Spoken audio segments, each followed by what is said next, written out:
Mama usendifuze varumbire tinodzimurana kwaiva kusvika rini mapfumo zvava pasi. Your worship,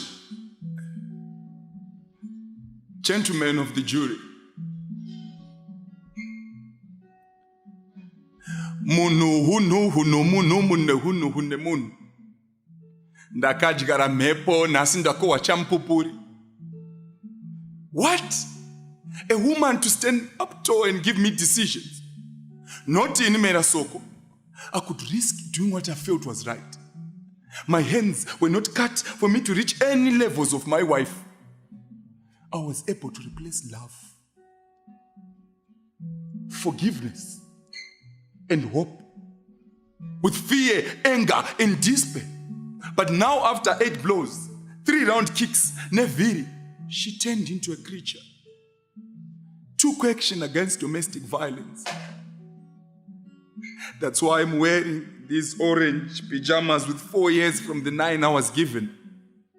It's all because of disrespecting women's rights. But now I know taking responsibility means figuring out what I want in life and acting on it. I can now substitute positive thoughts for old negative patterns. Nekuti muno huno huno muno mune huno hune muno. Ndiregerereiwo.